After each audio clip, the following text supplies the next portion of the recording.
Let me flip back over here. The pop-up chat going. And we are live. So, good evening, everyone. Sean Dodson here with The Flip Side, and I'm going to welcome you to, and there goes my feedback. Hold on, let me take care of this. Good evening, everyone. Sean Dodson here with The Flip Side, and I'm going to welcome you to, and there goes my feedback. Yeah, let me turn my speakers down. I always love that. I got to figure out how to get that under control. Yeah. Okay. Hey everybody, Sean Dodson here with The Flip Side, and we are live. We're doing a panel discussion tonight on the difference between objectivity and subjectivity in the chase. And tonight I'm coming to you live from Traeger's Bar in Farmington, New Mexico. And tonight I'm drinking an IPA from La Cumbra Brewery out in Albuquerque, New Mexico. It's a great IPA. So just want to say cheers to everybody out there in the Fenn Tube land. Cheers to you guys. And tonight I've got my good friends Mike Davis and Decall Thomas with me tonight. And really, this is a subject that we're going to talk about tonight is something that Mike Davis brought up at the end of our last panel show we did with Davis, Decall, Dale, and I. And it's about, objectivity and subjectivity in the chase. So I kind of just want to segue over to Mike and kind of allow him to talk a little bit about this and give us some background. So, Mike, you got the con. Say hi to everybody. All right. Thank you. Hi. Hi, folks. And I'd just like to point out that I was the front-running bastard in the chat room tonight. Finally. Something to be proud of. Yeah, something to be proud of. Yeah, this was just something that the last show ran kind of long, and it was something that I was hoping that we'd got around to talking about a little bit. I wasn't expecting it would fill a whole show, but, Sean thought it was a good idea. Talking about, subjectivity versus objectivity. And what I see when I look at a lot of people on the forums and the blogs and whatnot, and even, when I meet them in person at Fenner events, I see a lot of people running on subjectivity, which, if you like Google subjectivity versus objectivity, you'll see that, subjectivity is basically an opinion. It's a feeling, it's a bias or a preconceived notion. Whereas objectivity is, fact-based, evidence-based, that kind of thing. And I see a lot of people, most people probably, are running subjectively when it comes to the chase. They think they know Forrest. They think they understand how he thinks. They think they know what's going to get them to the treasure, whether it's something they've read in one of the books or in a scrapbook or in a blog post or something he said in a video or whatever. But, it's really, there's no objectivity to it. It's all subjective. It's all opinion. It's all feeling based. It's all, warm and fuzzy based type stuff. And there's really no there, if you know what I'm saying. There's no concrete basis in fact for the sort of solutions they put together. And I'm not pointing out anybody in particular, but, a lot of people, even some good friends of mine who've been in this for a long time, I think some of their solutions are more subjective than objective. I'm a poem purist, like Sean is, and I see the poem as really the only objective evidence. Yeah, evil poem purist, yes, yeah. We're the evil twins. But our definitions of what a poem purist is may be completely different, right? Because nobody really owns that definition, right? Right. I'm sure that there's many different flavors of poem purity. So hopefully religious wars won't break out between us over the minor differences in how we worship the same God, okay? So, but anyway, yeah, so where was I going with this? Well, I mean, what is a fact in this game? I mean, I've even heard that you're a little stubborn about using the book or maybe 2 out of books or less relevant information. And certainly not the blogs or the chat or to be used as gospel, you see as the most relevant information, or you have a pyramid of priority in your search ideas, Mike? I do. Now, a lot of what your first part of your comment was broken up there, Decall, but I think I got the gist of what you were saying. Yeah, I have a hierarchy of stuff that I see as, more concrete to less concrete. And, the most concrete thing, of course, is the poem, because Fenn has said in the past, that's really all we need to find the treasure. So that's probably the most concrete foundation of the whole thing. And there's a few other things he's said, of course, some of his extra clues that he's given out, his clarifications, his leveling of the playing field stuff, where he's actually telling us something, unambiguously saying something to us. Yeah, like the 5,000 foot clue. And that's a good example, Mike. Like when he blurted out 7,000 foot, then 5,000 foot, do you think there's any relevance to the 7,000 foot idea? I would not assign a concrete value to that. That's you do believe it's above 5,000 feet based on what he said, right? above 5,000 and below 10,000 too. I mean, he said that it's really unambiguous. So why if you're not going to believe the guy, why are you even in this? Yeah. So real quick, guys, the kids are watching. My wife is watching with the kids and stuff. So we all got to say hi to Bradley and Branch and my wife. So hi guys, love you. Guys. I think they're playing in the pool tonight, so they're probably splashing around in the pool and stuff, having a good time. That's a lot of fun. I was telling you guys just I had to get out of the pool and put some clothes on for this tonight, so I know. Goodness. Enjoy. Yeah, I hope you appreciate the hardship I'm going through having to do that. Yes. So. A 90 degree sweltering, 110% humidity there in Florida, right? Yeah. Sorry to interrupt, guys. Mama Bear is my wife now. She's changed it from Mrs. Dodson to Mama Bear, so she Mama Bear. Make sure I say hi to the kids and stuff in there. Okay. The kids going to bed, guys. It's only 6 o'clock here. My kids don't go to bed. It's hard now because it's so light till 9 o'clock that they don't want to go to bed till like 9. Yeah. Yeah, anyway. I know. It's the late hours sneak up on you when it stays light so late. Yeah. So. Mike, something I asked you just prior to getting into the show is that I think much like me, you didn't start out as a poem purist, and you kind of evolved into one. So kind of explain to people a little bit about that and why you evolved into what you deem or you define as a poem purist. Okay, well, I got into this really early. The chase was fairly new. I've heard about it online. And read everything I could about it, found the poem online and thought it was pretty interesting and started trying to work up solutions with just the poem.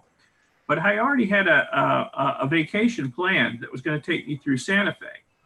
So when I was in Santa Fe, I stopped at Collected Works and bought an early copy of The Thrill of the Chase, its first edition. And so I got into this pretty early. One of the first 1,000, I guess, that were printed or something. And I read the book, and all my early ideas went out the window because the book completely colored my thinking about the whole chase. Then, I was thinking that there's probably plenty of information just in this poem I found online to help me solve this. But now I had the book, and I had all kinds of stories about his childhood. I had stories about being in the Air Force, stories about Yellowstone, and stories about his art dealings and all this. And suddenly I was putting together all these different solutions based on all this stuff I found in the book. And I'm going off in 100 different directions. And I did this for about 1.5 years or so, maybe close to 2 years. I don't know. And kept concocting these crazy complex solutions based on the book. And I realized that I was just going down one rabbit hole after another, that this wasn't leading me anywhere useful, that I was, the poem, I was giving short shrift to the poem, which, probably should have been the most important thing I should have been looking at, So at some point I came to the realization I need to try and put all this other stuff just out of my mind, set it aside, and concentrate on the poem and try not to work all of this other extraneous stuff into my solutions, because it just leads me, down these rabbit holes to nowhere. Yep. So, yep. Well, I have kind of a different perspective though, Mike. It's not hugely, I guess it's opposite, but not looking for a fight or anything. it's more like, okay, the book, I pick up the book and I'm thinking, okay, Forrest Fenn has this window, what Forrest Fenn sees. And over here is what I see. It's a different reality of life. And so I'm thinking, okay, I need to drive over there and see what's going on in these places that he's talking about. And I had an early on choice. Should I drive to Taos or should I drive to Yellowstone? And it, you know, and so you flip a coin, but I felt like, yeah, that'd be fun to see Yellowstone. So I drive over there. I try and see what does Madison River look like? What is the Fire Hole? What is the Gibbon? And what is Hebgen Lake? Just get an idea. What is it, you know, and try and enter, you know, bring my scope of reality closer to what his is. And so I'm thinking, what is Forrest Fenn thinking? Because I really don't see how you can solve this if you were just poem purist. And then maybe you are right in the bullseye of Forrest Fenn's thinking, but maybe you're in your own little world. And I think out of these thousands of searchers, maybe they are a poem purist, but their bullseye is way the hell different than yours or anybody else's. So I figured the only way I can figure this out is kind of zoom in on what Forrest Fenn is saying. That's it. Just see what he's saying. I'm not saying the book is some magic. I just want to see what he's talking about. So and ES made a great statement in here, and I want to get to that, but I want to hit on something Decall is saying. I think that, and James Golden, who we all know is Fundamental Design, had mentioned this over on Chase Chat a month or two ago, that he said, you know, what you know, people like Sean don't understand is that most searchers focus 99% or whatever of their attention on the poem. And if that is true, then great. Then it seems like more people are really poem focused or poem pure than most people really realize. And I think that that's good, but it's that 1% or that small percent that is that subjective thing that just takes them so far outside of this book that they make that naive assumption of a keyword or phrase in the book, and they think they know what that means. And then they go looking outside in history and outside of the book and little things that Forrest Fenn says outside the book in interviews that just trip up in their mind, and they go off on this rabbit hole. And then they think that, oh my God, I'm getting all these coincidences that are lining up, that they don't look at them as coincidences. They look at them as confidence builders or even confirmations of that their solve is correct. And I think that might be I'm not going to say the wrong way, but I think that that's not going to give you confirmation. Absolutely not. No. But it's maybe a false sense of confidence. It's just coincidences. Now, ES, and I promised ES in the chat room, I get to his statement, and I'm not going to scroll back up to find it, ES, but basically ES was saying in here is that he really thinks that those of us who claim to be poem purists are really limiting ourselves, that we're isolating on only a poem, we're limiting ourselves to just that information. And I can completely understand where ES is coming from that, but I think I'll agree with that. Yeah. I am purposely limiting myself. Yes. I am cutting out distraction. The noise. Distractions, yes. Noise. Exactly. That's a good description to call. Cutting out a lot of the noise that leads you down false paths. So yes, we're limiting ourselves. We're doing. Well, we can't. I don't think we can call them false paths. I mean, it's hard to say false paths because one of those rabbit holes could be the correct way, and to just to give those. I mean, let's be honest about it. We don't know anything. We have no confirmation, so we can't really call them false paths. But they're just, again, we're trying to remain as objective as we can, and that, to what Mike Davis said earlier, is the poem is the most objective information we have. Let me blow your mind for a second. Maybe being a poem purist is actually the noise. Maybe the good vibe is coming from the book, and being a poem purist is the noise, because you have your bullseye. And I'm not saying either one of you are wrong. I would love for either one of you to be right. Obviously, all three of us are hundreds of miles apart, so if not 1,000, So we're either all wrong or. So we're at the very least, two of us are nutcases or not correct, But I still think we have to get in the Forrest Fenn vibe, because that's where this whole chase comes from. And that vibe of authenticity, truth, and pattern like, for example, and I'll let you speak after this, of course, my area is very close to the first photo on the cover of the book. And you wouldn't expect to find a geoglyph on the side of a mountain. And we've been saying 800 feet, but it's like 2,000 yards long. It's a very large salamander geoglyph. And okay, it's right next to Trail 205 where he put the first picture in his book, on the cover of his book. I think that's reasonable. I don't think it's unreasonable. I don't see that as noise. I think that's getting in Forrest Fenn's circle. Okay, well, I will grant you that the more you can learn about Forrest Fenn, the more facts you can learn about him and his history, the better off you are if you're trying to think like him, maybe. Yeah, so the problem is you need facts, and he only tells us what he wants us to know. You know, his memoir does not cover a huge amount of his life. It's actually, if you think about it, the memoir is only, you know, probably only a few vignettes covering only a few years of his life. All of his memoirs together don't cover his entire life. There's huge sections of his life that are missing. Did we lose Decall again? I think we lost Decall again. Oh, he froze up on us. Yeah, but there's huge sections of his life that are missing. He only tells us what he wants us to know, number one. And he's admitted that, you know, of that, it may only be 85% correct. So, you know, if you're looking for concrete facts about the guy, the books may not be the best place to look, you know? So that's my take on that. It's what he wants us to know, and what's he, you know, it's what other people. What is this famous saying, Sean? That you always, it's not who you are. It's not who you are. It's who they think you are. Yeah. Exactly. That's his number one horrible rule. at doing that, but Sean is great at that. Yeah, and I've said before, when I read that, I took that as a warning. You know that take what you're reading with a grain of salt here. You know. Yep. Well, it's like he says right here in the preface of his book, and you all can find this and read it for yourself.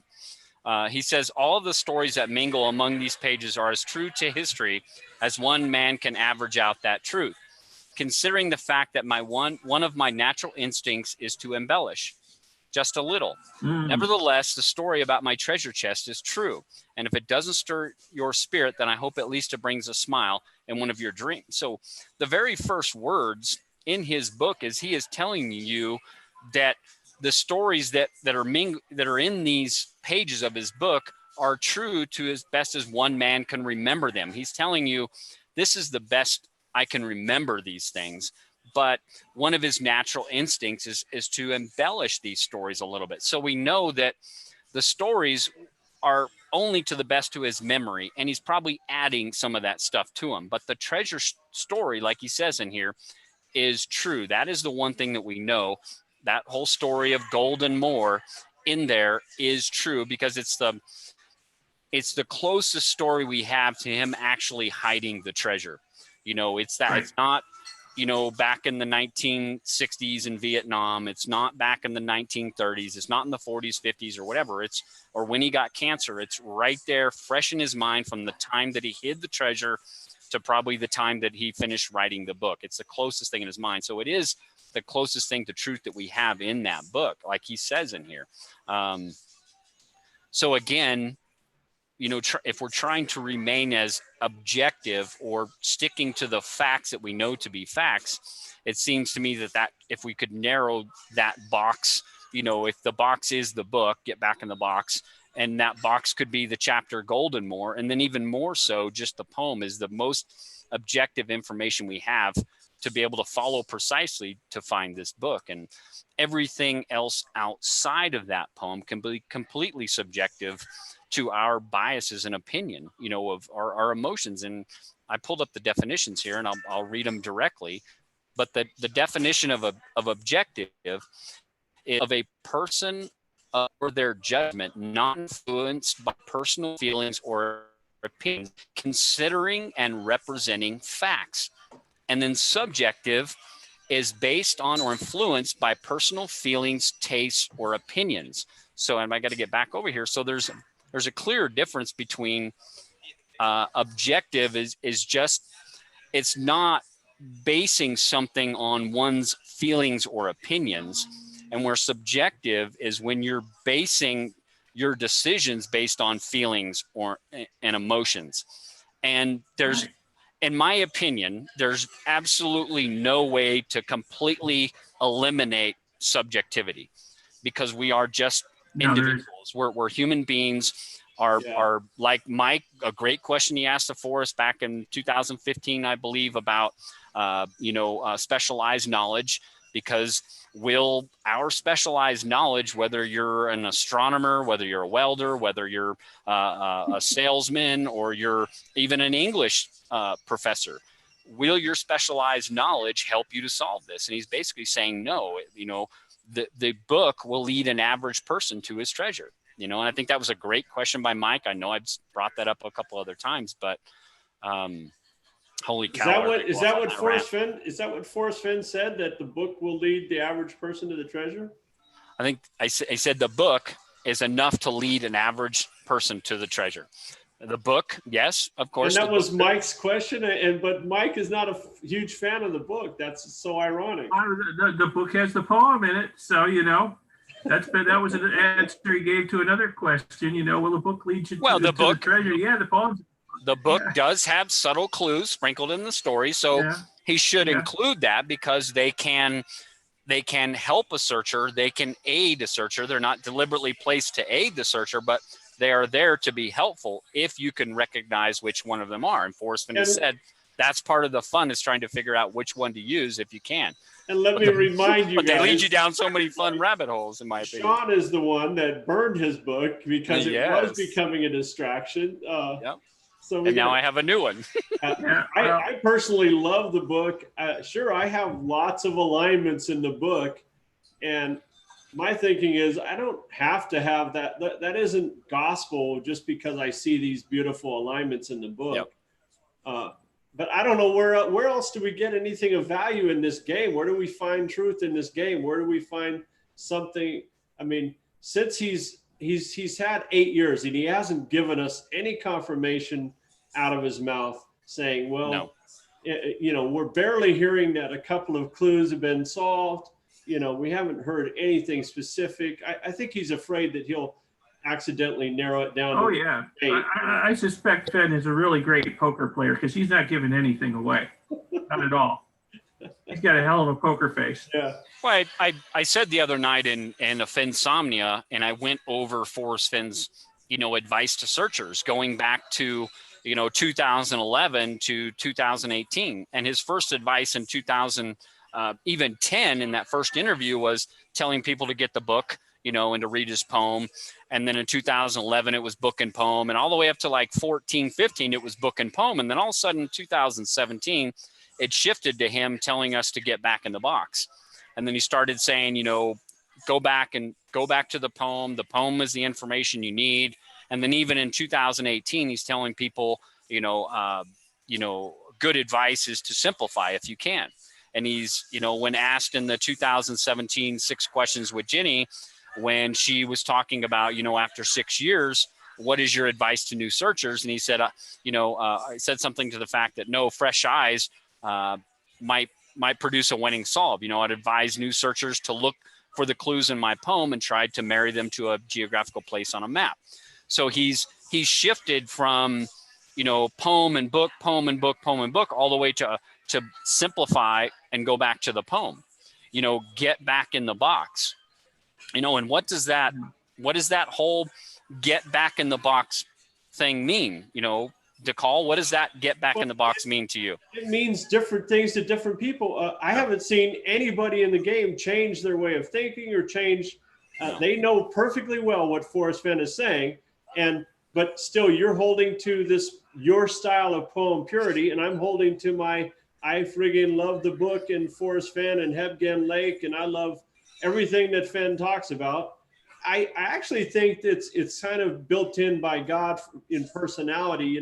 Some people think that Forrest Fenn has to hide this thing in such a way that nobody understands where it is. And some people think that it's out there in plain sight, and maybe there's some philosophies. I tend to think that it's out there in like his ideas are plain and simple, and he's stating the obvious all the time. That's the way I go about solving this. Other people think that everything he said is twisted and hidden meaning and double meaning, and if he that he would never hide it anywhere that in the book because that's too obvious. Low-hanging fruit, I've heard from Mike before.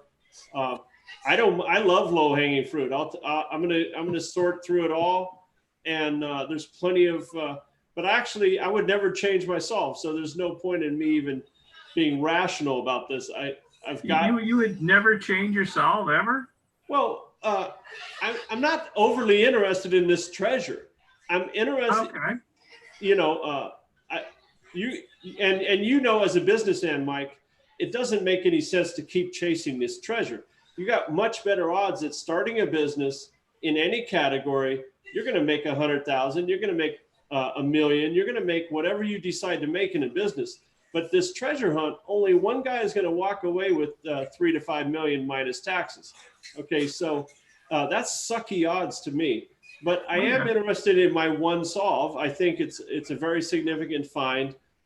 2,000 foot geoglyph next to a floating hat lake. You know, that's good enough. Okay, and if I begged for the day that I'm proven wrong in some fashion so that I can quit playing, you know. Well, let me ask you this. Have you married yourself to a place on the map? Have you gone and checked it?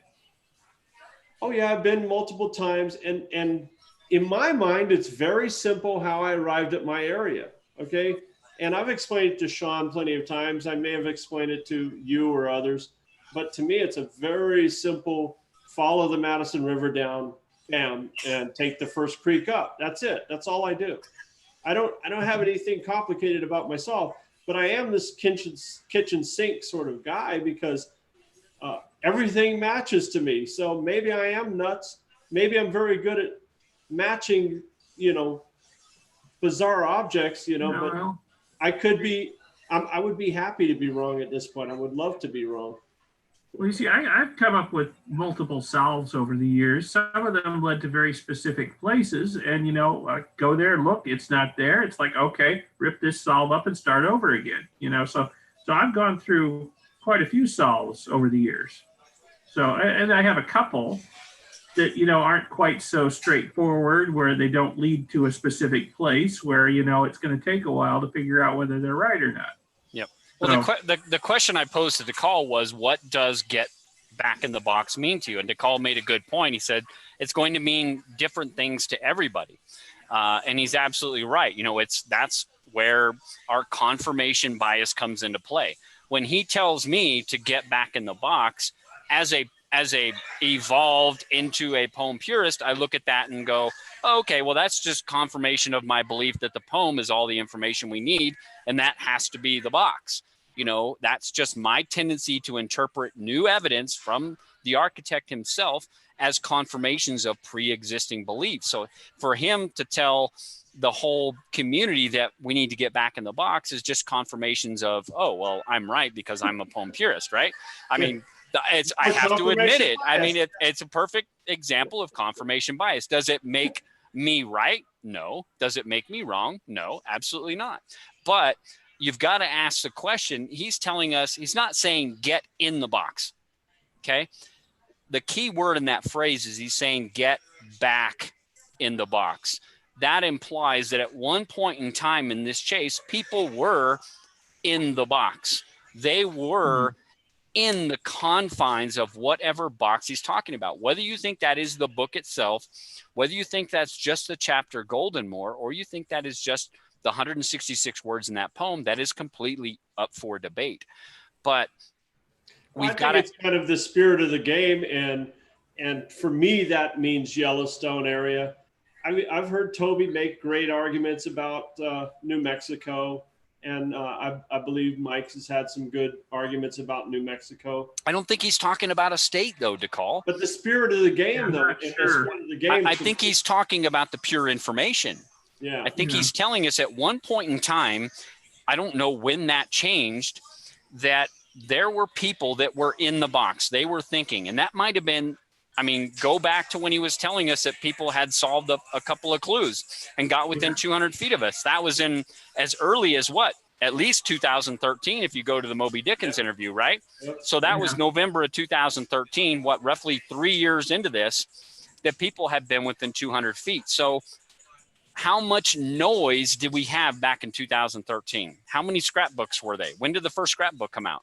Anybody know right off the top of their head? I don't personally know, but I want to say it was like 2014, somewhere in there. It was 2014 because I just started playing, and it seemed like there was an explosion after the couple of bookstore events, and that was kind of, well, I perceived it as an explosion because that's when I got in, you know. Well, it was the whole Hemisphere magazine. Yeah, you know, in 2013, that was the fuse, like Forrest Fenn says. You know, I never knew that I knew this treasure chest was a bomb. I just never knew it was that it had a fuse until, you know, some people gave it some publicity. That being the Hemisphere magazine and others. So we got to ask ourselves, if he's telling us to get back in the box, we have to assume that at one point in time, searchers were in the box and they were thinking. These were the people that, what information did they have? In 2013, they didn't have Too Far to Walk. They didn't have 200 scrapbooks. They didn't have thousands of interviews and articles and forums. I mean, all we had was Dale Neitzel's and maybe, I don't know when Chase Chat first came out in its first, you know, I don't remember either, but it was fairly early. But yeah, I think you could be onto something there. I think he could be telling us that, you know, when he's also with his whole simplified thing, maybe he means just cut out a lot of this other stuff and get back to what we had early on. Get back to the book. If you think the box is the book, if you think it's the poem, if you whatever, I'll be willing to admit as a poem purist that the box could simply be the book, but that contains the poem in my opinion. And the poem to me is the most objective information. Sure, there's subtle hints that can help you within the stories. He admits to that. I'm not denying that. But again, we're talking about subjectivity will allow us or make us believe that something that we find in that book is a subtle hint. We can't prove it. There's no confirmation of that. We just believe it. It is based on our beliefs. I know I'm probably taking up more air. I'm sorry. There's some ridiculous things that people come up with out of the book, kind of like the Bible code, you know, or the squiggly lines argument. I mean, I have plenty of great friends, but they're still coming up with squigglies out of the illustrations. And I don't see how a 79-year-old guy has the time to worry about the squiggles, you know, aligning up with actual objects in the forest or on a mountain. Or I just think some of these ideas are so ridiculous. Or counting words, or I never thought the postmarks were of any value. Sure, I realize it's possible, and I'll probably get a lot of arguments right back at me, but there's what's wrong with his story being the central idea here, just him getting his story out. That's the way I like to look at it. And sure, there's ego involved. It's hard to figure this out for sure. Those Canada treasure hunts, I don't know if they solved all 3 or 4 of them, but man, that went really fast.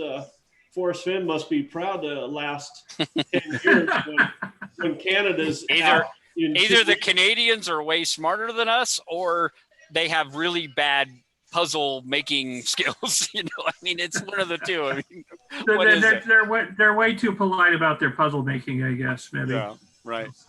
They're poets that are putting this stuff together. Not very good. Somebody was saying we should hire Forrest Fenn to do their next book. Well, make it last a little longer.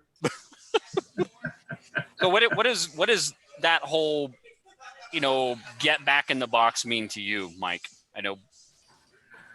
So, well, I think it meant simplify. I see people with a lot of out there solves. I mean, way out there solves. And, you know, it's not just the book. It's like you mentioned, it's the scrapbooks. It's the weekly words. It's the 6 questions. It's the interviews. You know, they're basing their solution ideas on all this stuff. And it's, you know, it's not the poem. It's not even the book. It's all this other extraneous stuff that's way out there. I mean, when he put this together, it was the poem and the book. And I'm like you, Sean. I'll admit that the book is probably an integral part of this in some way. It's a way of framing and presenting the poem, if nothing else. Yes. So the book could be the box if you look at the book as like the framing for the poem. Sure. So yeah, so I think that's possibly what he meant by get back into the box. Get away from all this other stuff and get back to basics. You don't think he's distracting us though when he puts out a scrapbook or something? Do you think he's is trying to distract us, or do you think he's just kind of BSing since he has an audience, or do you think there's any possible chance of meaning being in there? I know the value people get out of each scrapbook is totally different in every case, but. Yeah, well, I went through a period where I thought he was trying to distract us. And maybe he was there for a while with all this other stuff. Maybe he thought people were getting too close too soon. I don't know. And then, all the scrapbooks started coming out. All this other stuff started coming out. And it just led a lot of people to rabbit holes, I'm sure. Right? Yeah. Yeah. But maybe, he's backed off a lot on this now. He's not releasing anywhere near as much stuff. And he's telling us to get back in the box. Maybe he's decided he's distracted us too much. I don't know. Maybe he does want to see this come to an end before he dies. So maybe he wants us to get us back on the right track again. I've never put a tremendous amount of weight on the scrapbooks. I do put some weight in the video, though. I mean, you read the guy's facial expressions and body language. I don't mind studying that. Scouring that for details, ideas, kind of get to know the man. I think the book is fine. I sure agree with you that there's a lot of rabbit holes that can be found and pursued. Who knows? How do you apply the book and things to the correct solve? We don't know. Mm-hmm. Here's something that came out from the 6 questions of 2014, and this is a very popular. This started a lot of I hate to call it controversy or a lot of talk within the chase, and this comes from the 6 questions from 14, and this was the answer Forrest Fenn gave to that question. You guys can go find this yourself. He said, "It is interesting to know that a great number of people are out there searching. Many are giving serious thought to the clues, and many are giving serious thought to the clues in my poem, but only a few are in tight focus with a word that is key. The treasure may be discovered sooner than I anticipated."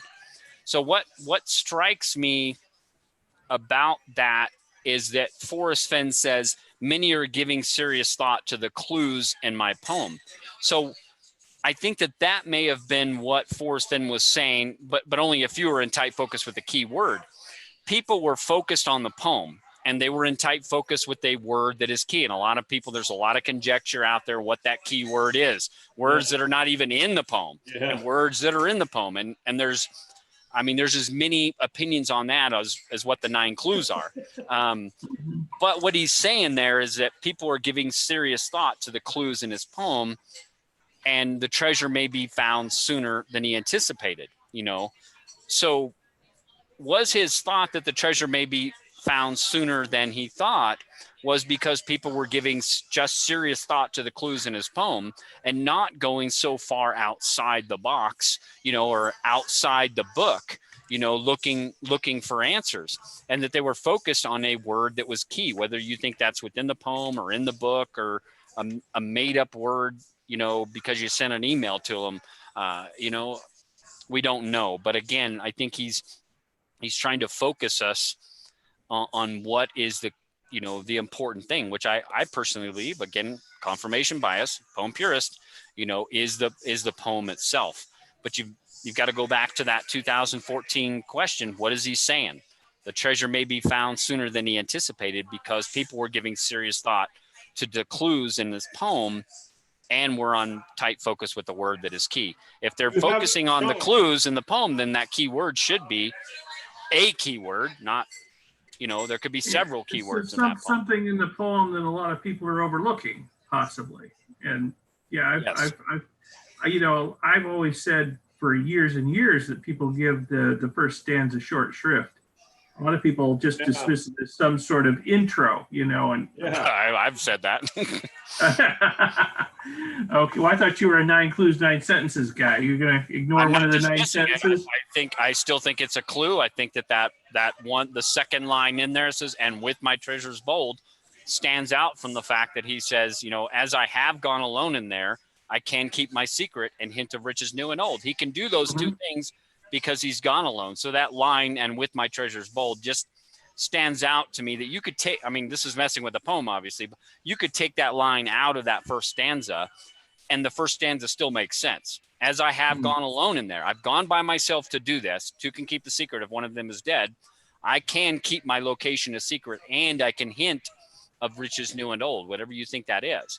So what is that line, and with my treasures bold? A lot of people think that line means, he went in there with his treasure, the treasure chest by itself. But treasures, is a noun. And as a noun, in its plural sense, it is to mean things that one person holds dear or fond,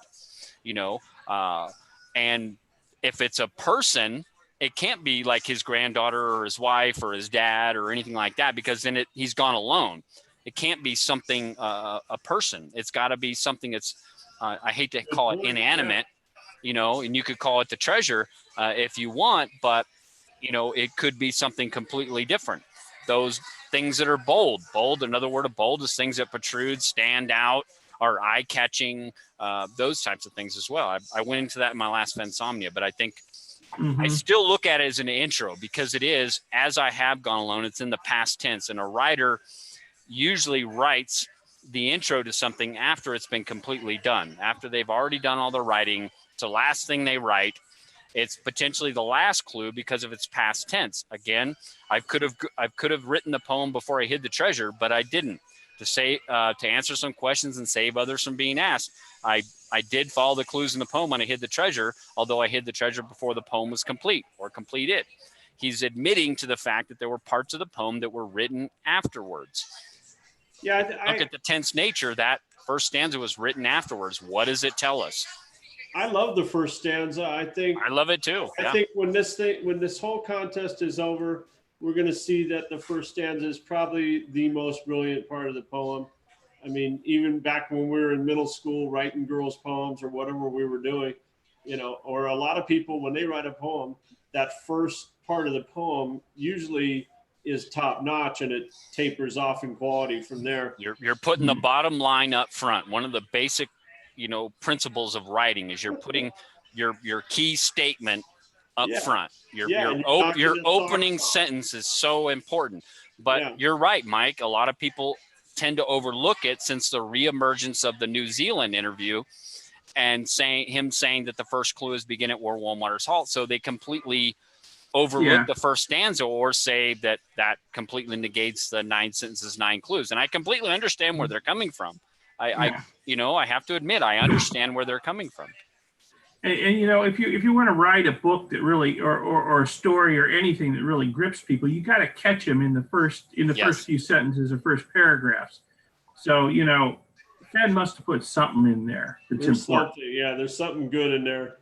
Yeah, and maybe he anticipated we would overlook it, because it says begin at where warm waters halt, and we all get focused on that. Oh my God, we've got to find where warm waters halt.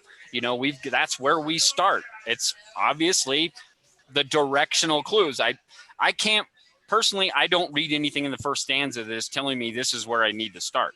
I don't see it as a lot of people think that it's hinting to a geographical location where warm waters halt reside within, riches new and old. People look at it as New Mexico, or treasures bold. People think Montana, and who's to say they're wrong? I'm not saying those people are wrong. It's just not the way I interpret it. And I love the way you're breaking it down, Sean. We see there's some catches in the poem, like as I have gone alone in there, or what was the one you just mentioned? And with my treasures bold. Yes. Okay, the and sticks out like a sore thumb. As sticks out like a sore thumb. and halt sticks out like a sore thumb, doesn't, or is it halt? Yeah, that doesn't rhyme with anything. Well, I've said it before. You cannot, if you start out with the subordinate conjunction as in the beginning of a sentence, this is all grammar, and a lot of people believe it's a poem. You don't have to stick to the rules of grammar, but Forrest Fenn admits he wrote the poem because he needed an avenue to present the clues and start searches on the chase. So it's just merely the avenue. That doesn't mean that it had to be a poem. He couldn't write 9 sentences saying, okay, start here, go here, turn to the left, go up this way, look down, there's a treasure, spend it well, go in peace. I mean, he couldn't do that. Yeah. I mean, he could, but then it would have been found maybe in 2 weeks, like we got the shit up there in Canada, right? So he starts it out with a subordinate conjunction. And when you start it out with when you start a sentence out with the subordinate conjunction like as, it leaves it as a dependent clause. It's dependent on more information. I couldn't simply say, as I went to Las Vegas, and then end it with a period. You're going to be like, well, what the frick happened? You know, what did you go see Decall? Did you go see Mike? You know, what happened when you went to Vegas? Did you lose a bunch of money or whatever happened? So that's why there's no comma before the conjunction and. Because now it becomes a dependent clause. It's dependent on more information. As I have gone alone in there and with my treasures bold, okay, I can keep my secret where? He can keep his location a secret and he can hint of riches new and old, whatever you think that is. But people don't believe in grammar, and I'm okay with that. I mean, okay. I have a close friend. He's a school teacher, and he teaches advanced English and poetry. And I asked him, what's up? Let's get him on the show. I'd love that. Let's get that guy on the show. What's up with poetry? And he basically explained to me, well, you're trying to pack as much information into a small space as possible. And you're doing it with a lot of emotion and intent. And you're also giving a little artistic expression. Sure. So I think Forrest Fenn, but in the normal sense of poetry, I would completely agree with you. Poetry is supposed to invoke emotion and feelings and those types of things, but we're not talking about we're not talking about Invictus here.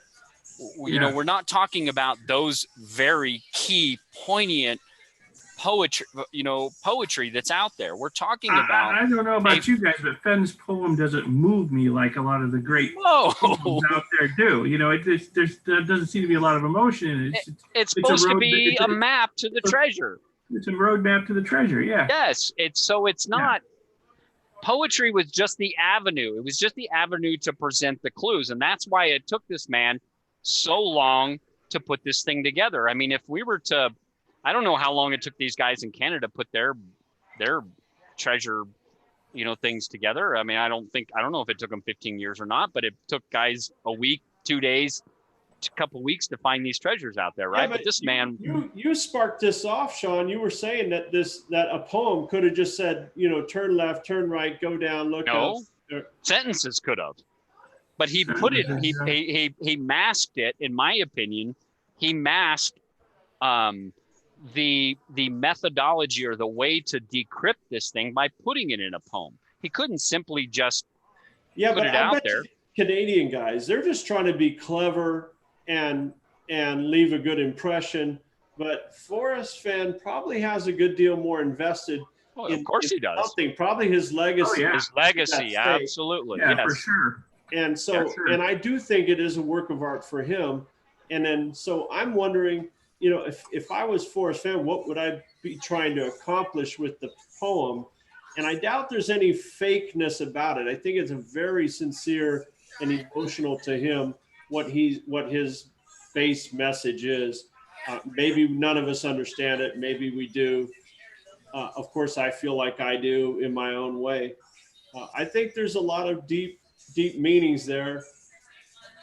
And see, that was a great conversation with that Toby them started asking, is this about his childhood or not? I think that's a good idea to consider. Is the poem about his childhood in any way? But then if you're asking that, then I think you're coming from a person who may have a subjective opinion that this has to do with Yellowstone. Sure. Because you're basing that on a preconceived notion. That's what objectivity is all about. You're taking Right. out all of those preconceived notions. And this book completely will force fit those preconceived notions in your mind that he's in love with Yellowstone. He admits it in here. So you get that in his mind that he spent the first 20 years of his life, or probably 17 when he was 3 or whatever, when he first started going there, that has to be that place that is special. We get these preconceived notions in our mind. And that is where subjectivity, like Mike is talking about, comes into play. And objectivity, or trying to remain objective, is taking all those personal emotions and all that noise out of the system, out of the mechanism, and just trying to focus on what is the poem trying to tell us. If that is the map to the treasure, then all the information, the directions that we need to find the treasure is within that. Sure, there's subtle hints, in here that can help us, but they only help us. Everything outside of the poem is helpful, is only helpful at best. Everything in the poem are the clues, are the directions that lead us to it. And I don't know. Well, it's probably one or the other. Was his childhood important or not? Well, I think everyone's childhood is important. I mean, it shapes who we are later in life. I mean, how we interacted with our parents, the environment we grew up in. High school is a big thing with a lot of people. But yeah, so Fenn's not any different than anybody else in that. The question is, will it help us find the treasure? When did he decide to hide the treasure? It's when he got cancer later in life, and a whole lot of water had gone into the bridge since his childhood when that happened. So, but you're talking about the book. And if you want to look at objective parts of the book, you mentioned he says that there's the golden moor is true. There's nothing that's not true in there. The only other part of the book that probably falls into about that level of veracity would be My War for Me, because he wrote that a long, long time ago, and a lot of other veterans, many who actually served with Fenn, have read it. And if there was any kind of inaccuracies or exaggeration in it, people would have pointed it out a long time ago. So you got that. The rest of the book, though, I don't know. I can't assign too much of concrete value to it. At least I can't. The rest of it's very subjective, in my book. Well, and each of us just have to go ahead and make our own decision in faith. Like, I was shocked when Toby pointed out that half the book is about New Mexico. When I read it, the whole book was about Yellowstone. Just the minor things about New Mexico were incidental, and the book was about Yellowstone to me, and Montana. So sure, it's subjective. I mean, I have my own interpretation, and I'm trying to put my bullseye closer to what Forrest Fenn's reality is every day, Yeah. Well, here I'll go back to something that has not been a very I hate to call it a popular topic that I brought up, is the whole message in a bottle, theory.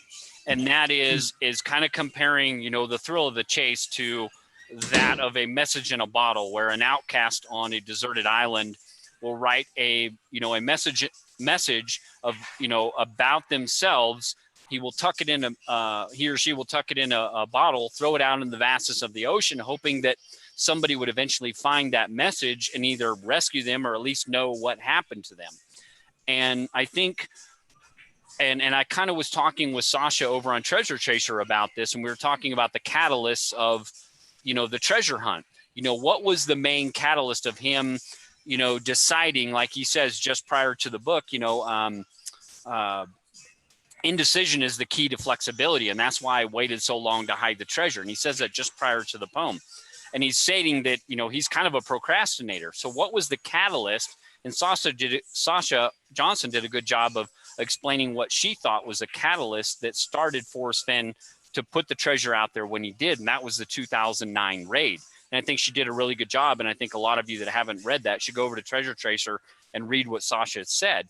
But I added to Sasha's, catalyst thoughts on that, because I thought it was a good discussion, that I think that J.D. Salinger, passing away was part of that catalyst, because as he writes in the book, and I'm just going to paraphrase this because I don't want to pull it out and try and read it.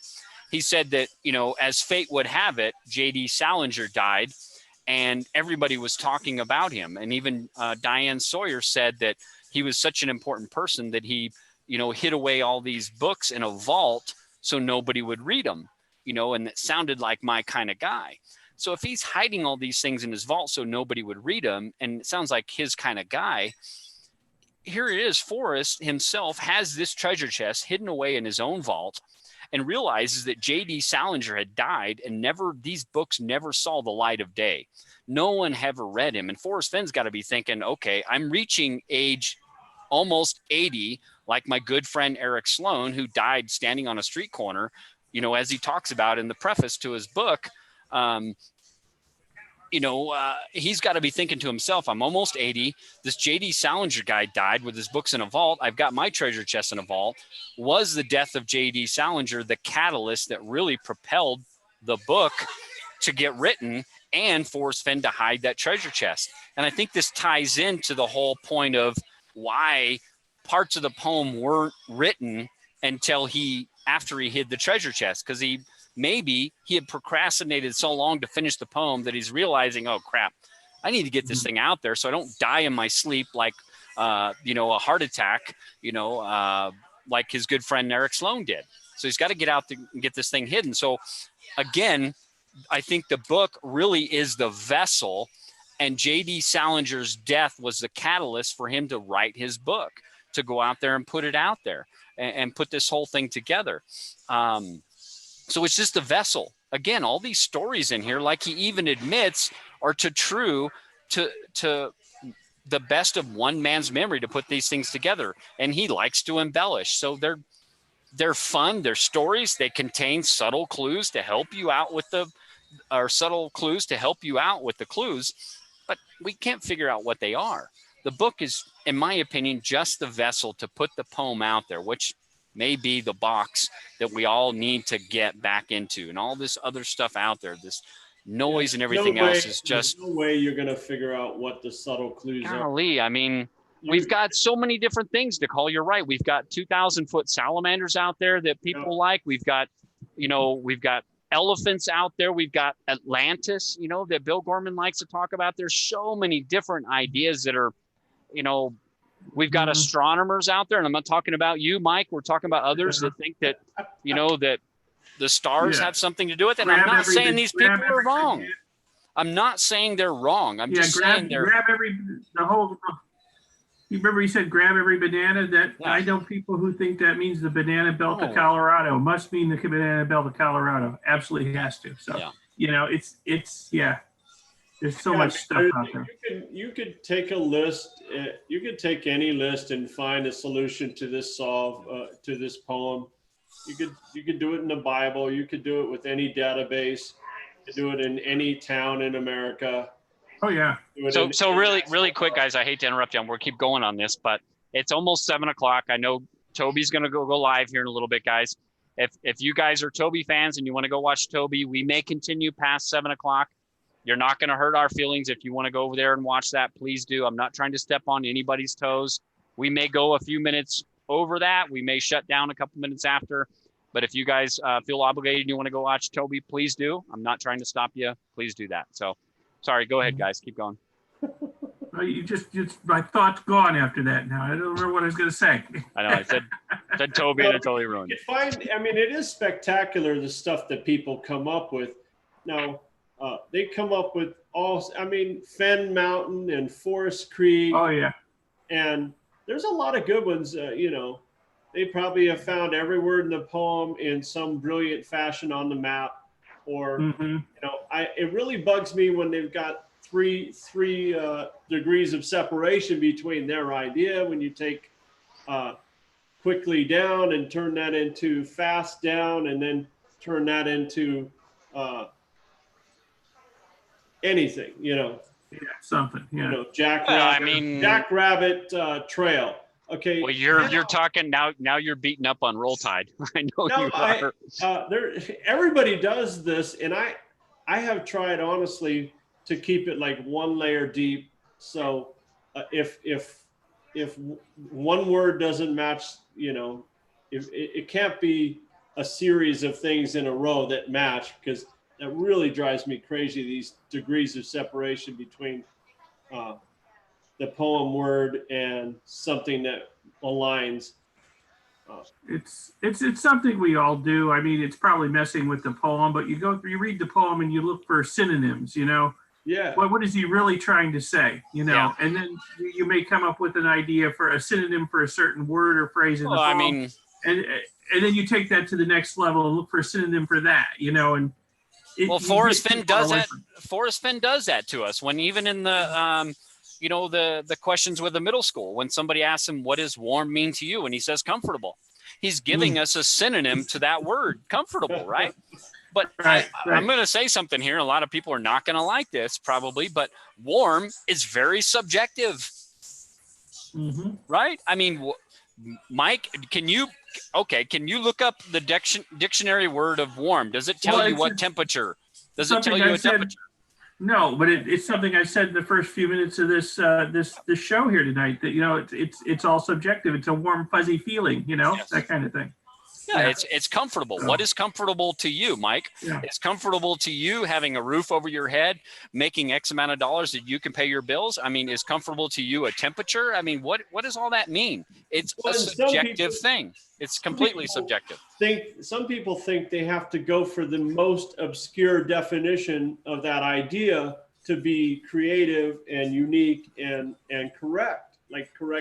And I've said for a long time, I much prefer to go for the straight, obvious answer first, the most obvious answer. I mean, that's why I think Warm Waters Halt is Madison Junction. But obvious to you, right? Which is subjective. Right. Sure, very subjective. Yeah. I never disagree. I mean, every single person in the game is subjective. Yes. I'm trying to put myself in Forrest Fenn's little circle.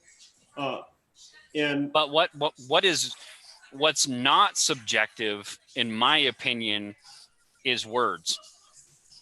Words are the written words. The moving hand has writ, and having writ moves on. Nor all your piety of wit could lure it back to cancel half a line, or all your tears wash out a word of it. They're written words. You cannot take them away.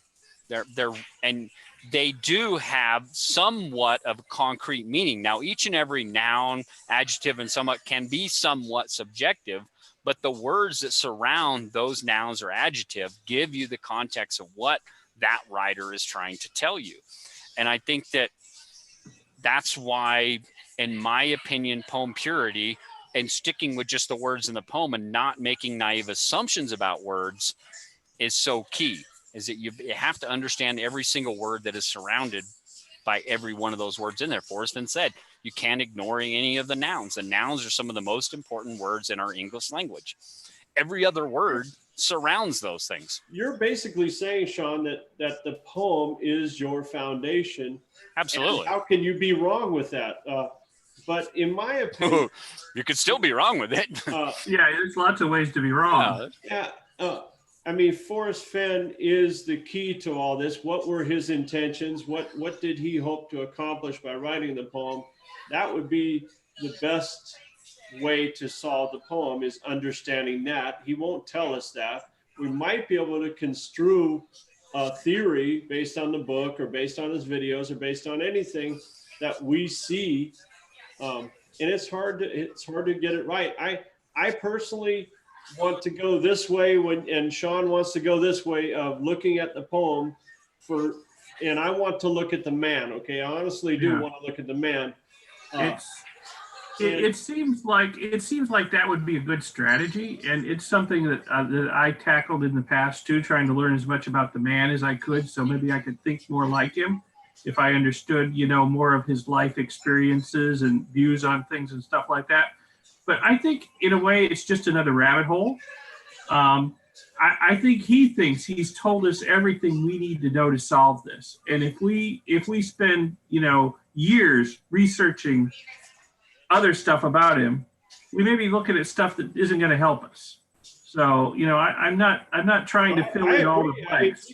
people have killed it late, beat it to death, I should say, going down those rabbit holes. And then people have this sort of the people that think Forrest Fenn still has the treasure at his house, people that think that it's hidden at San Lazaro, people that think a lot of different crazy, it's in Texas. That's their rabbit holes of studying the man, So I agree. This is a complicated idea. I have my core belief and foundation is to go for the simplest, most Forrest Fenn solution that I can come up with, and it cannot happen without the poem. So the poem is really my compass, what I'm using to navigate the map. I'm glad to hear you say that.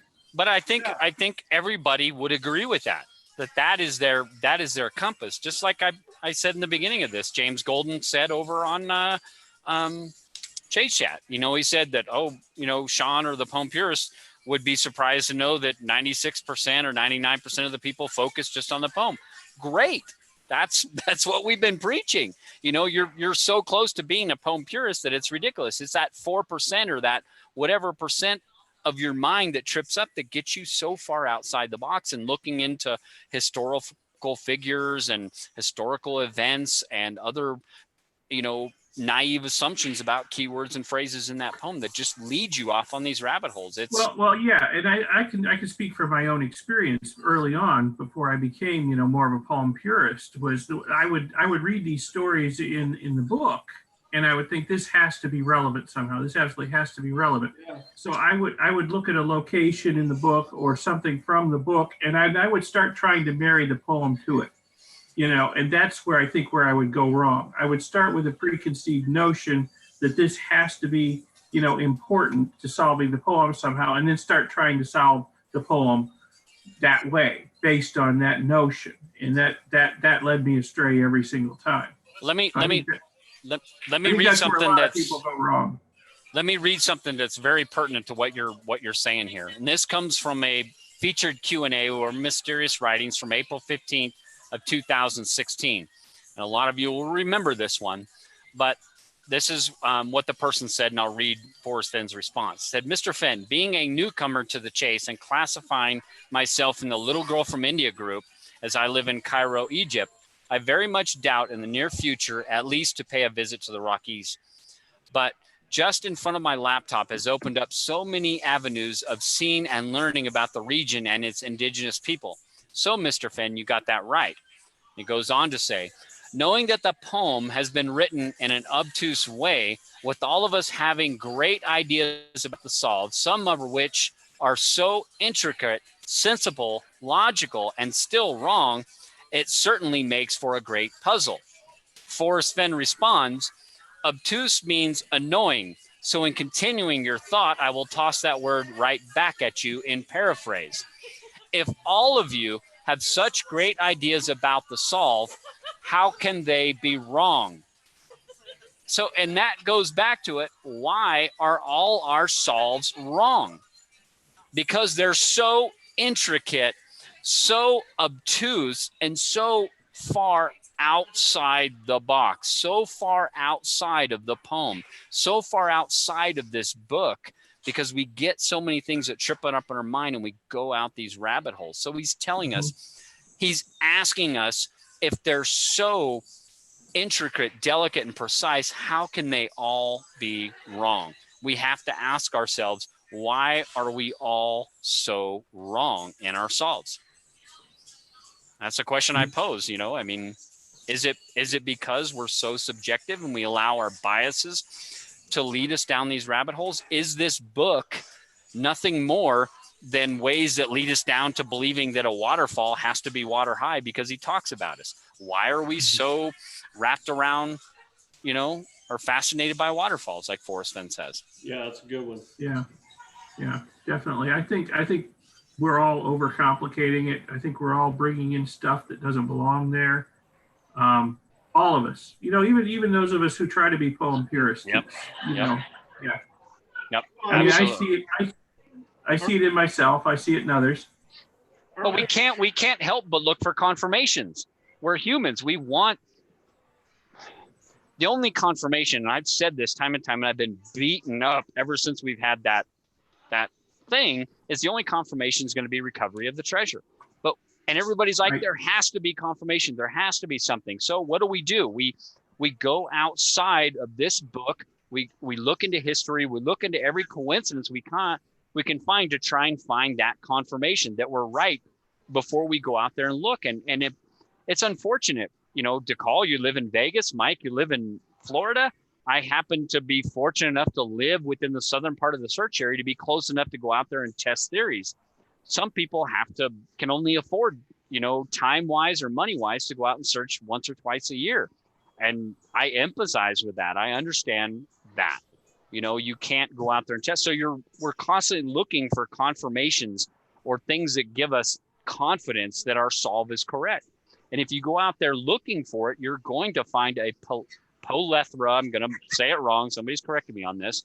A plethora of coincidences that you deem or you see as confirmations, but they're only things that may only give you confidence in your solve. They'll never give you confirmation. Nothing will ever give you. They won't. I mean, just as an example, if your solve is based on Tea with Olga, the Tea with Olga chapter, put a map of the Rocky Mountains on the wall, throw a dart at it. I guarantee within a short distance of where that dart landed, there's going to be things named red, black, and green. It's just, and you're going to say, "Oh, look, I'm right. There's red, black, and green right there." Squirrel. Red tea. Ramona had. I hope she don't mind me saying, but she had published it one time. She had red peak, black peak, and green peak, and of course they form a triangle. And of course, why you got to be in the triangle, and it's fantastic, and I don't mind that.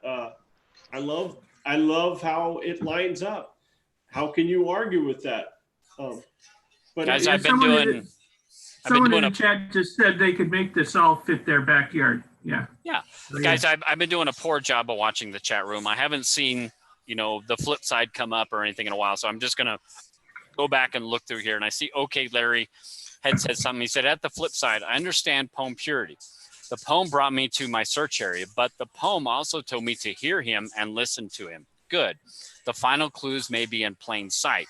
So I think what, is okay, Larry, referring to the fact that Forrest Fenn is saying, in the book and in the poem, was Forrest Fenn anticipating that he was going to have to communicate with the community, and that now you've got to listen to me, the things I say outside of it? I mean, I don't know if that's what you're saying. Okay, Larry, maybe that's what you're implying, but let's go to Toby's theory of what would happen if Forrest Fenn died on October 11th, 2010. And all we had was the book. We had no 200 scrapbooks. We had no Too Far to Walk. We had no 2 versions of Once Upon the Wild. We had none of these interviews, nothing else. All we would have would be this book and the poem. That's all we would have. So he had to have been saying, we might all still be in the box, and it might have been solved by now. Exactly. Thank you very much. Exactly. But to hear him and to listen to him good back then in 2010 when he wrote this, Larry, was to pay attention to at least this book and that which is within that book, which would be the poem. And I've said this before. I think that to understand the subtle clues in the book, the information to understand those subtle clues may be wholly contained within the book. There may be no need to go outside of the book into historical figures or facts or anything else.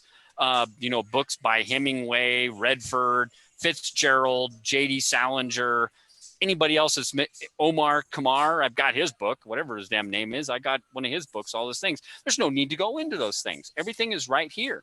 Because if you would have died in 2010, no offense for us, that's all we would have. Right? Yeah, I really agree that everything we need is in the book, especially the poem. I think everything else is icing, extras, bonus. I think everything else, like scrapbooks, do have value. I don't know how much value, because everybody's going to have a confirmation. Everybody thinks he's talking to them. Yeah. It's just your list. We can't help it. And every list, every area should have a different list. It's fine. You can have a list of alignments. That's the whole point of this game. Would you have a floating hat solved without that scrapbook? Actually, I already thought it was a floating hat before the scrapbook came out, which is nuts. Okay, how the hell did I come up with that? I don't know. It's weird. That's what I'm saying. But other people, maybe Davio or somebody could tell you some other bizarre alignments that just happened. But people make comments by Fenn what they want them to be. It doesn't mean they're right. It's just there's a lot of possibilities here. Yeah. Well, and Drawing Nigh says, could the word that is key be and? In my opinion, this is glue that holds the poem together. Most frequently used word in the poem 11 times. Who's to say you're wrong? The word and is just a conjunction. It combines thoughts or processes between different clauses, dependent clauses, independent clauses, whether there's a comma there or not. Don't get me into whole freaking punctuation is important or not. But who's to say you're wrong? I can't say you're wrong that word is key. I think that there's key words scattered throughout that entire poem. You know, as a 9 clues, 9 sentences guy, every sentence has things that are important. There's important information in it. Each and every one of those sentences, each and every line, every stanza, every 166 word in that poem is deliberate. It's there on purpose. That's the way I look at it. I don't discount anything. No, you can't. You know, you oversimplify the clues. There are many places in the Rocky Mountains where, you know, warm water salt, you know, and nearly all of them are north of Santa Fe. Look what Anagram said. She said, but he is. She is Anagram. I've always said it was a guy. Sorry. Maybe it is. I'm sorry. I'm trying to go through here and catch. But he's talking to me. That's funny because every single person, I get calls all the time. Oh, he's talking to me. He just brought up this. He mentioned that. I just called him. I just emailed him, and then he came out with a scrapbook. You know. Yeah, and that's the whole point of it. Is that Forrest Fenn? It's no different than, you know, K-Pro and her whole dipping the toe in the water thing, you know, and the same thing that was said to Scott Conway. These could be just ways that he's trying to communicate individually with searchers. Now, I hate to call it that he's messing with people, but at the same time, he's questioning them. You know, I mean, if you have a preconceived belief that it's a geothermal feature, he's going to sit there and say, well, did you dip your toe in the water? Do you know if it's warm water? I mean, He has a way as a speaker of making it seem like, and whatever media, you know, whether it's video or written or whatever, of making it seem like he's talking to you specifically. You know, and great speakers do that. You know, that they'll be talking to a whole room full of people or the whole country, even with politicians, and make it seem like they're talking to people individually. And that's how they grab hearts and minds. But then again, you know, if you meet him in person, from what I've heard, I've never met him in person, but I've heard a lot of people who have. You know, and you start talking to him, he'll start doing that. He'll just start doing those little jabs at your beliefs about, well, did you stick your toe in it? You know, that kind of thing. Yeah. Yeah, he likes to jab. He definitely likes to jab. I remember when I sat down with him August of last year, and this is right around when the whole punctuation debate was going on. And I was sitting down with Forrest, and we're sitting at his desk, and he had Harry's chase form up. He had Harry's up, and he was asking me questions. Well, who doesn't really? Let's face it. I know, right? You didn't have Chase chat or nothing else up. I'm gonna tell you had Harry's chase forum up, and I saw all his other tabs were up. There was no other forums up. He had Harry's up there, and he was asking me specific questions about people and the flow of that, and he had my old punctuation. You know, I can't remember exactly what the thread was. And we started talking about that. And he pulled it down to where I showed the whole poem written out with all the punctuation removed from it. And him and I were going back and forth on that. And I said, Forrest, if you take all the punctuation out of your poem, this is what it looks like. It's 166 characters scattered along a singular line, 166 characters long. That's all it is. You know, and we went back and forth on that about, you know, the history of how punctuation was introduced into writing. And it was really written into biblical text guys, if you don't believe me, do your own research, go look at this. And when they were originally writing biblical text and the pages, there was no page breaks in it. There was no spaces, no nothing. It was just all characters all the way down. Well, what they found out is when people were preaching from the pulpit or whatever and talking to people, it was very hard for them to read the scripture without breaks in it. So what they started doing is they started putting a dot in between each and every word. So it was easier for people to read it. Well, that dot eventually went away and became a space. So it was originally, if you look up, if you look up the dot and it's word spacing or whatever, word spacing is actually part of punctuation. And I went into this debate with Forrest, and he was like, well, how can a comma, be a hint or clue? And I said, well, I agree. It's not a hint or a clue, but it's still in your poem. You put it in there purposely. You took 15, 22 years or whatever, wrote it in there. You put it in there purposely. It is part of it. Punctuation gives the context, the meaning of words. And I'm not going to sit there and openly say that Forrest capitulated to punctuation is important, but he capitulated to the fact that it is in the poem. It is purposely there. He had to put it in there for a reason. It's Well, there. You cannot. It was important enough to put it in. How many Exactly. commas? How many commas, periods, exclamation points, question marks are another 50 items? Yeah. But they're not. Is it key in helping you solve the poem? Maybe not.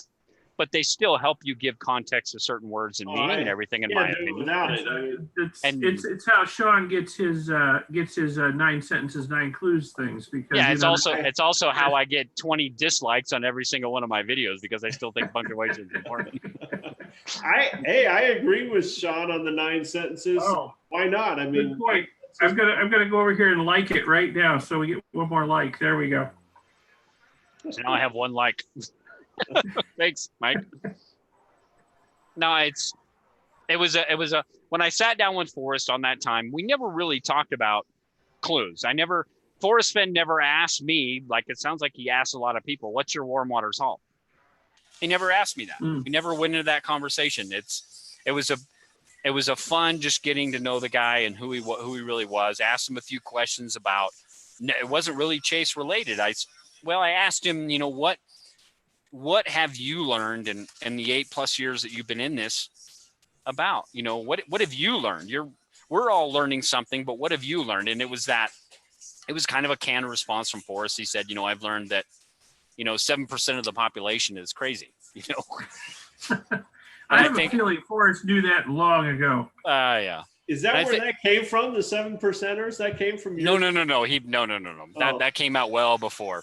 And I kind of laughed because I said it was a canned response from Forrest. And I what I responded back to Forrest, I says, well, all 350,000 or whatever of us in this chase are probably part of that 7%, but are we 93% crazy, or are we 7% crazy? What percentage are we crazy? And we laughed about that and joked back and forth, but. Well, it is kind of, it's a mathematical certainty that there is craziness, because almost every single person has a different solve. And then even people that are in the same area have different solves. So there's almost no overlap, no collaboration, nobody. I never wanted to team up with anybody, because why the hell do I care what they think? I have my own ideas, and it seems kind of built into our DNA that we all kind of protect our own style, our own ideas. And there's no wishy-washy marshmallows out there that I've met. Everyone has their own solve, their own ideas, and it seems strange to everybody that nobody wants to work with anybody. Yeah. Well, strange as you say that. I have actually collaborated with others. So, and you're right. It's difficult because was it hard? Because really, when I see people collaborating, I see one guy kind of still steering the conversation and the idea. Well, it's because you're right. Nobody believes anybody else's solve, so everybody's paranoid for nothing. Okay, I've opened up to my partners and told them my solves, and they've told me their solves, and neither of us think the other's right. But what we will do is we'll work together. We'll go, okay, well, one day we'll work on yours and we'll go check this location out. Next day we'll go work on mine. We'll check this location out. You got a couple extra pairs of eyes, that kind of thing. So it's helpful. But it's hard though to kind of embrace their ideas, though, isn't it? It's hard to embrace that with emotion. It is hard. But the good part about collaboration, and I think any of those that do have a search partner will agree with this, is that you do have a sounding board. There's so much that you will share on the forums because you're looking for affirmations, or you're looking at people that agree with you, or to fine tune your idea. But to have a search partner that you are completely 100% open with, and will throw out your crazy ideas, your theories and everything else, so that person's going to go, what the fuck are you thinking? You're an idiot, but you need that sounding board. And a lot of us don't have that. A lot of us, our significant others, why they are supportive and are they'll listen to your ideas. They're not maybe 100% committed like you are.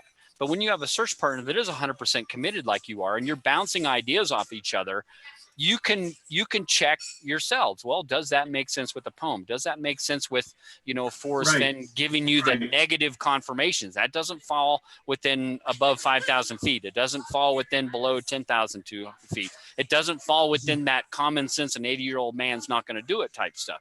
Those are the negative confirmations. If it doesn't fall within those things, your search partner or your significant other, whatever it is going to check and balance you on those things too. So I think having a search partner a lot of times is good, in that sense. The sounding board thing is really good. I mean, if you're trying to explain yourself to somebody else, oh my God, open about it.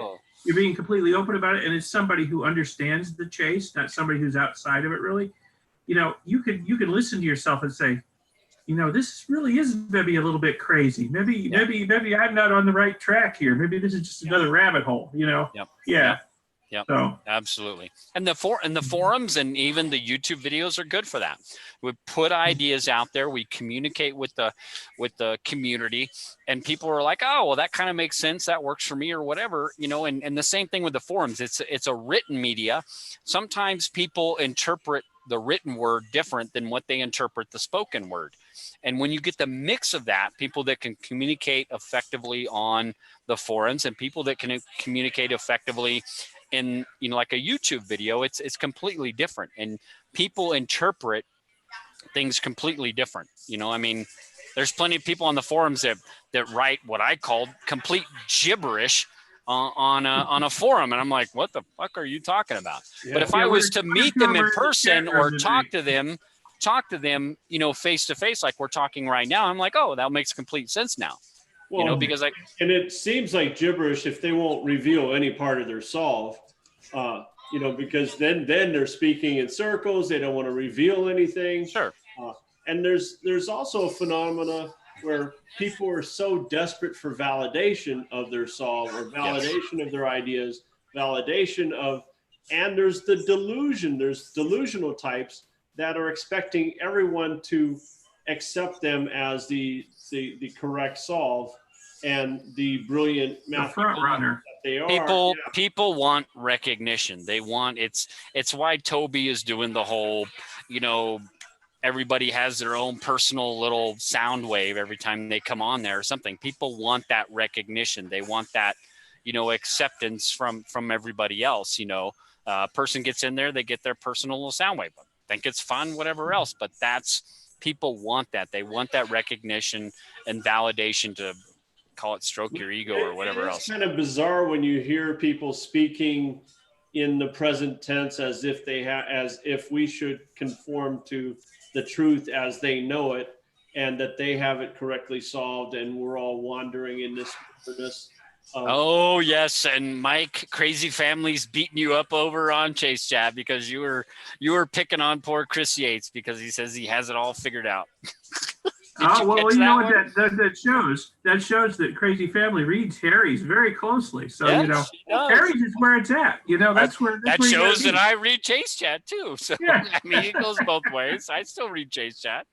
Yeah, well, Chris Yates and I go way back, so he can take it. He can dish it the out good thing is, and Crazy Family is not picking up on, is that the good thing that you've always been, Mike, is you have been somewhat of that sounding board, like I talked about. Even though we're not search partners, a big part of the reason why I followed you, Harry, Larsonis, NMC, and a host of others over to Harry's was that you guys were always going to tell me like it was. You were not going to blow skirt up my dress. You were not going to, you were going to be direct and to the point, you know, and that's what some people need. It's tough love. You know, some people don't want to hear that. Everybody wants to have a, like you call it, a warm fuzzy, a hug. Everybody wants to be accepted. Everybody wants to think that their idea is the best idea out there and wants everybody to affirm that they're right. Some people can't handle when somebody says, you're fucking loony as shit. Go take a hike. That's right. Somebody will tell me they're solved, and I'll tell them, okay, I hope you have a good vacation. You're going to find the treasure. Now, if somebody tells me they're solved and I don't criticize it, you know, maybe I'm take a little something worried out of that. Yeah.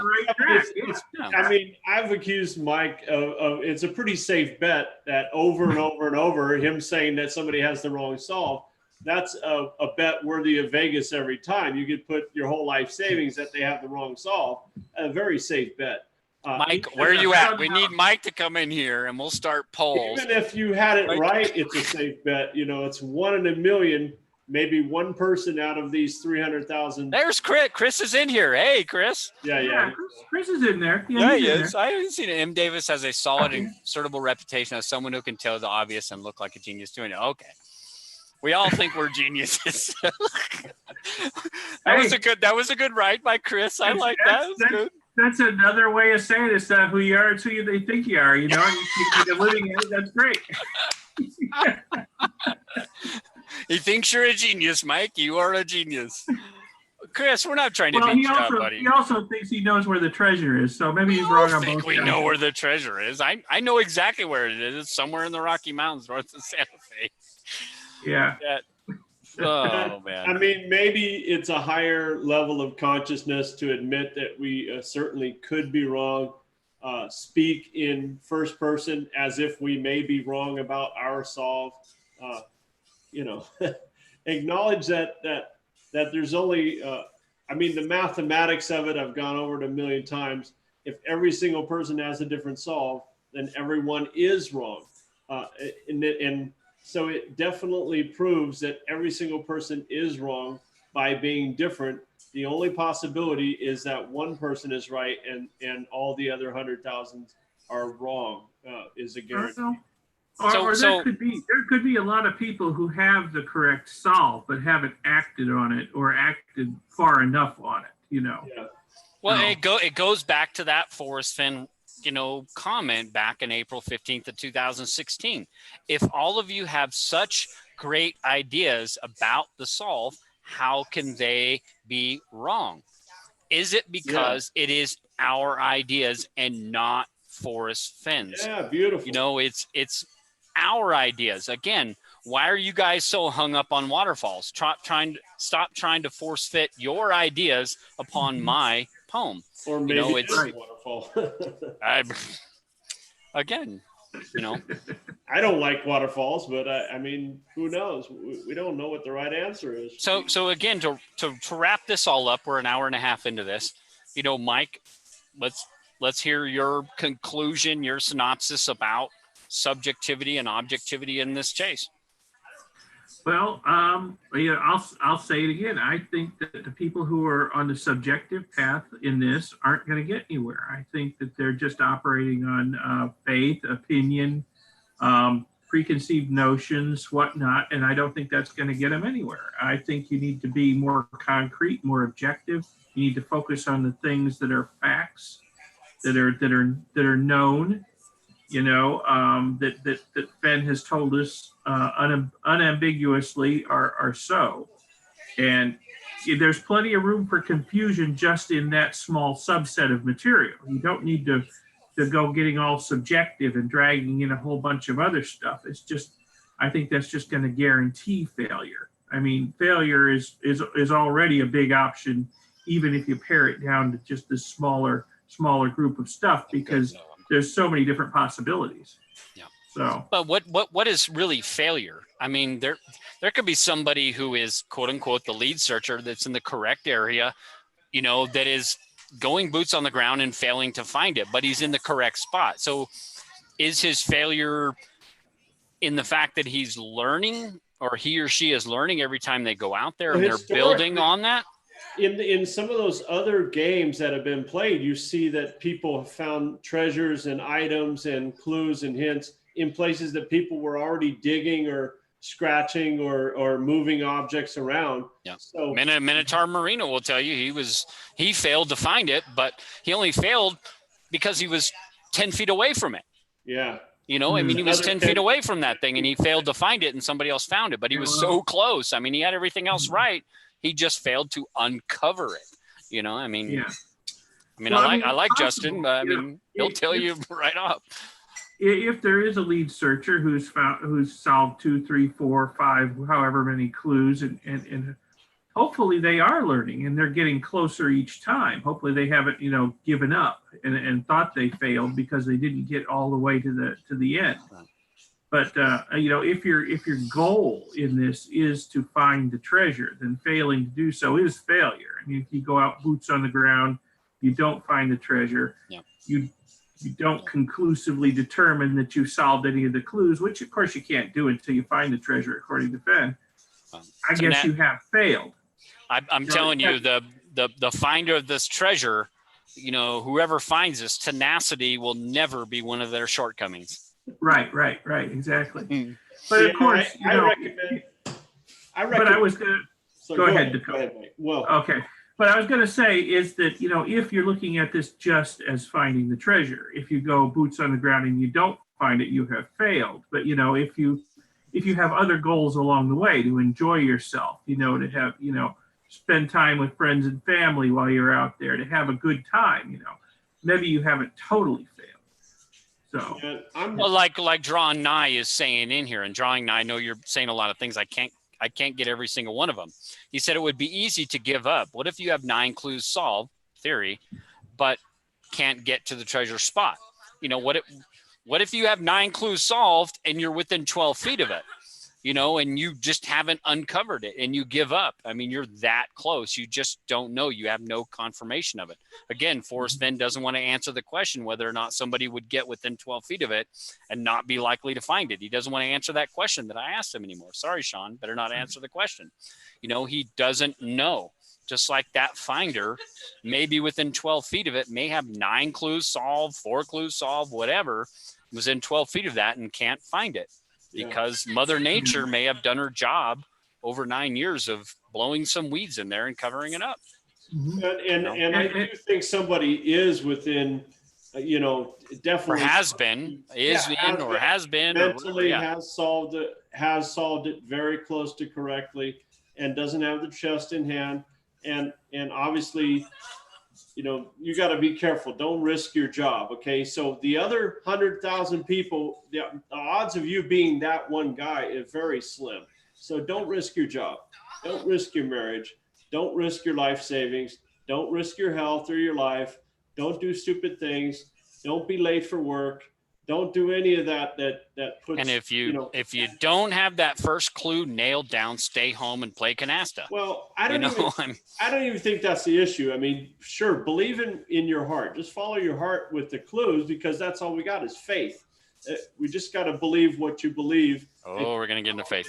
Yeah, I mean, why not? Excuse me one moment. I gotta go. I'll be right back. You guys talk amongst yourselves.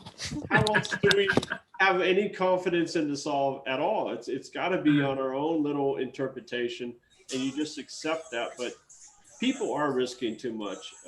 Oh yeah, definitely. People risking way too much. And I did on my first few searches. I don't remember when he came out with the advice, don't go somewhere an 80-year-old couldn't go. I think it was pretty early on, but I went a few places 80-year-olds wouldn't go, and, you know, risking life and limb. And yeah, it's like, that was another thing that made me to reevaluate my approach to this. You know, getting way too subjective here on some things. And yeah, maybe I need to be listening to his concrete advice about what to do and what not to do, and what's important and what's not important. So yeah. Well, even like two guys like you and I, we have very different perspectives and opinions, and style of solving this game. And it's kind of, it's good in a way. I mean, you and I have figured out how just to be normal friends about this and not be uptight about our different styles, you know.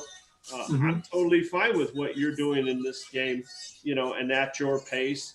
I'm not in a super anxious hurry because that just causes more lost money and more lost time. Right. Risk, you know, to every category. Yeah, and it's like I said, I've collaborated with people over the years. I can get along with anybody. You know, once the other person can get past my reputation for being an evil, mean bastard who tell it like it is right to your face, you know, we can get along pretty good if they can get past that, you know. Back from a potty break, an hour and a half into this, I need a potty break. How many beers did you have, Sean? 2. Yeah, that's good. No, I'm good. So you guys were talking about faith just before I left. What did I miss? Oh, not much. We switched to talking about you while you were gone. That was a short conversation. Well, yeah, I do have some good inside information, and you'll have to replay and watch the interview. So yeah, we're talking about faith. Faith is intangible, and intangible is meaning something that you can't touch, taste, smell, see, or hear. These are things that are just completely intangible. And Decall, I know we've had these conversations before, but it's completely intangible. It's just like knowledge. Knowledge is intangible. Why we have books that might give us knowledge, it's an intangible object. It's not something we can touch, taste, hear, smell, feel, or anything like that. And it's kind of like this, you know, this chase. We have no tangible evidence that anything is correct. The only tangible knowledge we have that any of our theories or ideas are correct is physical recovery of the treasure. That is the tangible thing that we can touch, but you hear feel, guys, whatever else, or Decall or Desert File will lick and taste, you know, if he ever finds that treasure, you know, as he says. You have guys talking about business ideas on YouTube and books and things, and they say, trust your instincts, you know. In reality, you're making a business deal. You're about to sign a contract with a company or a different individual, and your gut's telling you something's wrong here. That's sort of like faith, you know. And I always, every time I've followed my instincts and my gut, it's been a good decision, you know. I think some people do overdo it. They subtract the logic and they're just having gut instinct. You know, part of gut instinct is studying the situation, studying it out. Does this make sense crossing this really heavy flow creek or river right here? And they end up drowned, you know. So some people are not making good logical choices. Maybe they're trusting instincts too much and avoiding all logic. But logic combined with gut instinct, I don't think is a bad approach to this game. If you were going to take logic to the extreme, start a business and forget about this treasure. Well, I mean, you have to take chances in business, but you know, it should be chances based on experience, on you know, logic a little bit to some extent. I mean, you certainly can't predict the future, but you know, people, I think a lot of what you're calling, you know, gut instinct to call is, I think there's probably a little bit more experience in there than you're admitting to, you know.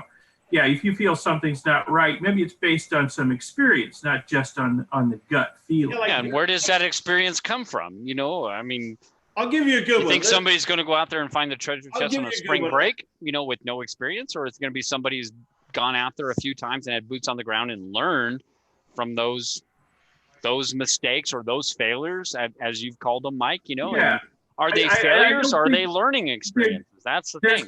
There's kind of a meme in the chase that, you know, a newbie's going to come along and solve it and go out and collect the treasure. It's possible. It's completely possible. It's possible. But I'll tell you what, my first few boots on the ground were an awakening experience, you know. And, you know, I've been out west multiple times. I've hiked in the Rockies, but, you know, when I'd come up with a solve and it looks good on Google Earth or whatever, and you go out there and boots on the ground, it's like, holy crap, this isn't what I was expecting, you know. This slope is a lot steeper than I thought. Those rocks are a lot bigger. The drop off is steeper. It's not fenny enough. It's not fenny enough. Yeah. God. God, I hate that. I mean, I think that's the people that arrived at the first two clues, or the correct starting point or whatever you want on, and went right on past the rest of the clues was because they were arriving at that location, looking around and going, well, this place doesn't seem special to me. Yeah, I mean, it's how do they know? Forrest Fenn said he removed that out of his thing. He's not telling us. Where's the hot springs? Where's the fishing hole? Exactly. Where's the runway for the airplane? Yeah, it's just it's not funny enough. Where's the 2,000-foot salamander? Oh, shit. Yeah, that's funny enough. Come on now. And that was the source of one of our major arguments. M. Davis and I was the Fenn failure box. And it's ironic because I think that's exactly what is in the box, the proper box. I think that's a Fenn success box, really, but different interpretations. It's fine. Go ahead, believe that's the Fenn failure box. Well, again, things are in that box that he put on there are things that he talks about in the book. Now, brown trout, he never talks about in the book. I don't even think he even says the word brown trout in this book. He talks about fish, but he never even mentions brown trout. Somehow, because he's this big fisherman, everybody makes this leap in logic that brown has to be brown trout. I mean, it's this subjective jump to conclusions that people make, and they run off on these conclusions looking outside the box for confirmations of that jump to the conclusion idea, and they're going to find a multitude of coincidences that they interpret as things that give them confirmations or confidence in their solves are correct. And God bless them, I love them, because they're not anywhere near the correct spot in my opinion. But right. Yeah, exactly. It's the confirmation bias is just so thick in this. I mean, we all have it. It's crazy. Yeah, and I see it in myself. I try to be objective in everything, but there's some subjectivity. Like I firmly believe that Fenn has never mentioned the area where the treasure is hidden. It's not in the books, it's not in the interviews, it's not in the scrapbooks or anything like that. Other people think, oh no, it has to be in Yellowstone. He talks about Yellowstone a lot, or it has to be there. I love that. I love that phrase of them. It has to be. There has to be a confirmation. It has to be mentioned. Really? That's right. It has to be? Are you sure? Well, I go the opposite route. I don't think he's ever mentioned, the actual location of the treasure. But, that's my subjectivity. I could be totally wrong about that too. And I recognize that. But I also know if you want to hide something, you don't go around telling people where it is. So, it's common sense. So somewhere between common sense and your subjectivity is the truth, probably. Or Forrest Fenn could just be playing us all, and it's plainly written right here upside down on the Thrill of the Chase book, and the treasure's in Montana. Montana, yes. I mean, it's right there. It's right there in Montana. I mean, there's the whole opposite, and that's where, again, it's like culling the field. There's this. You're either here or you're not. You're somewhere. I can't wait till Forrest Fenn comes back after the solution is out and it's been found, and he comes out and says, "Man, the cover of the book was never intentional. This was never intentional, but it's a fantastic clue. And this was never intentional. That was not meant to be a clue." Do you think he'll ever do that? I mean, we hope it's found in his lifetime. And all what you're saying is based on the fact that whoever the eventual finder is going to admit the correct solve. Well, he's admit who they were, where it was, everything else. If he's alive, he's got to say it's been found. Sure, absolutely. And I don't know if it's possible to say where it was found. I really think it's going to drive people nuts. Forrest Fenn has said he's not going to be the one to admit that. Yeah. He's come out and said, that there'll be many decisions that the finder will have to make. One of them is whether or not to reveal the location, but I will leave that up to the finder. He'll change his He's mind not going to say it. No, he won't. Yes, because no, he will not. Two can keep a secret if one of them is dead. The harassment is going to go way up until he at least says, You really think he's going to succumb to He won't cave harassment? in. Mindy cave in. Fossey has harassed that guy more than anybody in the world, and he has not succumbed to that harassment. He's not going to cave in. He'll still stick to his word on that. No, And I used to think, if I'm the finder, when I'm the finder, that I was going to announce it to the world. Here's the treasure. Here's where it was. Here's how I found it. The steps I worked through. But the last few years, all the 7%ers out there, I'm having second thoughts about that. If I find the treasure, I may just, keep it quiet. I would like hopefully Fenn will still be around, and, I'll contact him, show him that, hey, I found the treasure. Here's where it was. It was brilliant the way you hit it. We need to announce to the world that it's not out there anymore, but I want to stay anonymous because I don't want all these crazies banging on my door. Okay. Is that like Anagram is saying in here, the finder of the chest is opening Pandora's box? Is that part of Pandora's box? What really is Pandora's box? Is it, like Sassy was dealing with all these crazy people that were trying to claim that, and throw lawsuits her way for just $100,000? Treasure chest that was out there. I mean, Jesus, we're talking something that could be 10, 20 times. If you find the chest, you're going to have to move. Okay. You're going to have to change your phone numbers. No, you're not. Yeah. Of course if you admit that you're the person that found it, yes. Well, maybe. I mean, I don't know. I mean, I think the area needs Decall, if you find the treasure, are you going to admit that it was you? If I were to find the treasure, I'd probably drive to Forrest Fenn's house, say, put this in your vault because I have no idea. I don't want this thing in my You take Pandora's box. I don't want you open this son of a bitch. Somebody's going to get killed. I don't want any of my grandbabies hurt over this damn box of rocks, Box of rocks. It might be worth a great deal. You put it in the Smithsonian and, but give me 30, 40 days to move first and, that sort of thing. Right. Yeah, I could see where Decall's coming from. It'll be nuts. There's just too many crazy people in this. I don't know what it is about this chase, but it attracts crazy people, just complete nutters, and they're just going to lose their crap when the treasure is found by somebody. They're just going to absolutely lose it. Well, yeah. What are they going to lose their crap about, though, Mike? I mean, are they going to if somebody come out? It doesn't matter who it is, whether it's one of the three of us or one of the other 80, 90 people in the chat room right now that come out and admit it. What's going to drive people nuts? Is it going to drive people nuts who found it? Or is it going to drive people nuts about where it was found and what the correct solve was? All of the above and even more, I'm sure. They're going to be, if I find it, a lot of people are going to be pissed off that the evil me found it, or if you find it, Sean, that the evil Palm Purist found it. People are going to say, people are going to genuinely think that we stole their solve, even though people are going to be opportunists. They're going to say we stole their solve, even though we didn't. There's going to be people who are just so wrapped up in this that the end, they can't handle the end of it. And they want it to go on somehow by stalking the finder. Fortunes being lost is historical. It happens over and over and over. Like Facebook was taken over. The guy that really invented Facebook wasn't the current CEO. Other lots and lots of other great ideas have been stolen by others. So I suppose the moment that treasure's found, that person and his family is in jeopardy, a good deal of danger.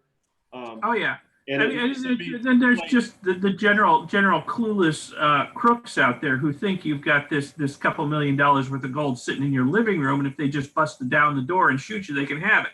So even though it's going to be sitting in a vault somewhere, probably in a safe deposit box or something. That's why I say you got to move. What's really, and here's one question.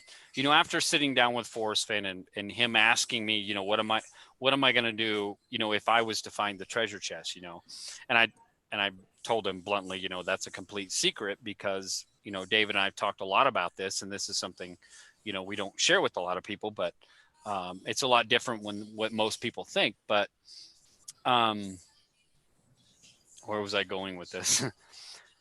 What's more valuable, the treasure chest itself or the whole complete story about this? The story, yeah. Yeah, the story. Yeah. I mean, That's the Forrest thing. Fenn has give us these lessons about, archaeologists, they find items. What's more important to Forrest, the item or the story behind it? Sure, yeah. Forrest Fenn is always about, well, I want the item. I want to touch and feel it. I want to know about it. But in this, it's completely backwards. Only one of us is going to find this. Only one person is going to find this. But what is every other 99.999% of us want? They want the story. They want the story. They want to know what is more valuable in this whole chase, not the treasure chest, the story.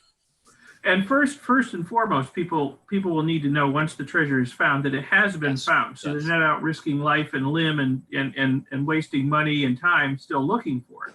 So that's very important. I think that's vital. And it's one of the things that's one of the things that prevents me from wanting to be totally anonymous and not even tell anybody if I find it. I think that there's ways to provide irrefutable proof that the treasure was found to the community. That if Forrest Fenn is still alive, this is very key. If Forrest Fenn is still alive, that whatever this item is that is saved, especially for the finder, blah, blah, blah, whatever else, that if this item was to come out, this knowledge or whatever else it is, Forrest Fenn would absolutely have no way to disconfirm that it wasn't found. You know? Craig Carter in the chat room just had a very interesting comment. He says, if you find the treasure, just move to where it was. Nobody will ever find you. Yes, exactly. That's a good one, yeah. Unless they get within 200 feet of you. Who's that guy over there? Yeah, not for 10 years anyway. Right. Maybe guys, we're creeping up on 2 hours here. I didn't think we'd go this long. We better wrap it up pretty quick. Yeah. So again, guys, I think, in my opinion, to wrap up what Mike's talking about, and I'll give him a chance, there's a vast difference between subjectivity and objectivity. To be objective is to stick with the facts. And obviously we have no real concrete facts in this. All we know is that Forrest Fenn wrote a poem that, if followed precisely, will lead to the end of his rainbow and the treasure. And that is the 166 words in the poem. Everything else outside of that, to include the stories in the book, everything else can only be helpful. But we don't even know how that information helps us, let alone what information within those 32,000 words is actually helpful to us. So to be objective, at least in my opinion, is to just remain to the pure evidence we have, which are the 9 clues found somewhere within the magical 166 words within that poem. Whether you think that's the 9 sentences or the 9 clues, or whether you think they only begin or exist within begin and cease, it's completely up for debate. But we know that objective evidence is contained within the poem. Everything else outside of it can only be helpful. So it's all your subjective opinion. That's all we have. It's all intangible evidence at this point until you find the treasure. Decall, what do you have, Dad? I do think you got to trust yourself. You got to be confident in your ideas, your gut feelings and such. Don't risk your bank account. Don't risk your marriage. Don't risk your time with your children. Don't risk your job or anything. But trust yourself. Have faith in yourself. But I see a lot of people that go ahead and read some other people's solves, though. If your solve is not really looking better than any of the ones published, you probably need to reevaluate or stop playing the game. It may not be worth it, because one person takes all is not a good business or life strategy. One winner takes all. So just keep everything in perspective, conservative, what matters most in life. I enjoy relaxing and playing this game mentally. I like it. I like YouTube. I like things like this. But don't risk too much, guys. Yeah, Mike? Yeah, I agree with both of you. You guys have such different approaches to this, but you're both making a lot of sense here. I see the poem as the concrete foundation for this.